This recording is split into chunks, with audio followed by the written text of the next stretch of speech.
କରନ୍ତୁ। ହିନ୍ଦୁ ଧର୍ମରେ ଭଗବାନ ଶିବଙ୍କୁ ଶଙ୍କର, ଭୋଳାନାଥ, ନୀଳକଣ୍ଠ, ତ୍ରିଲୋଚନ, ଚନ୍ଦ୍ରଶେଖର ଆଦି ବିଭିନ୍ନ ନାଁରେ ଜଣାଯାଏ। ଏଥିମଧ୍ୟରୁ ତ୍ରିଲୋଚନ ନାଁ ସବୁଠାରୁ ରହସ୍ୟମୟ।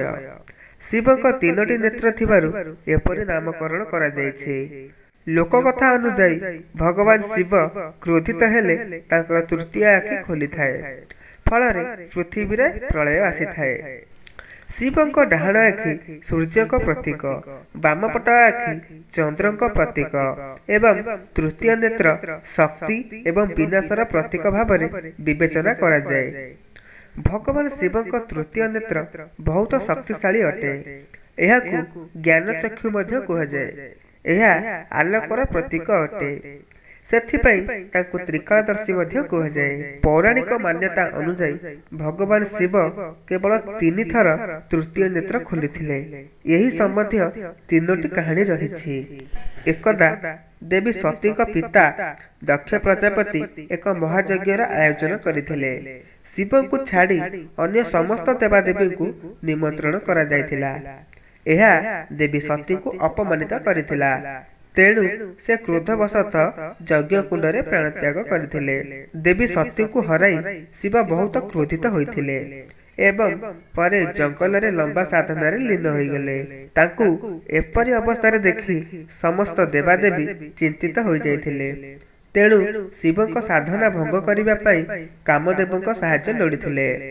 କାମଦେବଙ୍କ ପ୍ରୟାସ ଦ୍ୱାରା ଶିବଙ୍କ ସାଧନା ଭଙ୍ଗ ହୋଇଥିଲା, କିନ୍ତୁ ପରବର୍ତ୍ତୀ ମୁହୂର୍ତ୍ତରେ ସେ କ୍ରୋଧିତ ହୋଇଯିବାରୁ ତୃତୀୟ ନେତ୍ର ଖୋଲିଥିଲା ଏବଂ କ୍ରୋଧାଗ୍ନିରେ କାମଦେବ ଭସ୍ମ ହୋଇଥିଲେ।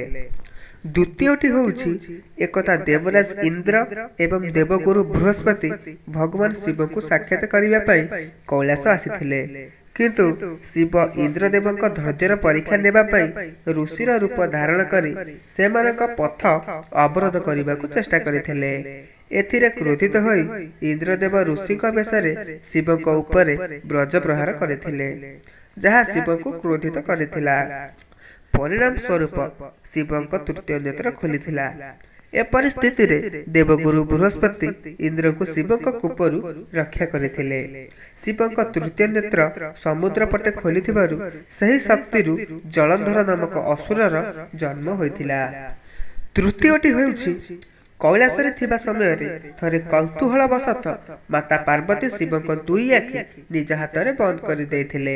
ଶିବଙ୍କ ଆଖି ବନ୍ଦ ହୋଇଯିବା କ୍ଷଣି ସମସ୍ତ ସଂସାର ଅନ୍ଧାରମୟ ହୋଇଗଲା। ବିଶ୍ୱକୁ ଏହି ବିନାଶରୁ ରକ୍ଷା କରିବା ପାଇଁ ଶିବ ତୃତୀୟ ନେତ୍ର ଖୋଲିଥିଲେ। ଯଦି ଏହି ଭିଡ଼ିଓଟି ଆପଣମାନଙ୍କୁ ଭଲ ଲାଗିଥାଏ, ଭିଡ଼ିଓଟିକୁ ଲାଇକ୍, ସେୟାର, କମେଣ୍ଟ କରନ୍ତୁ।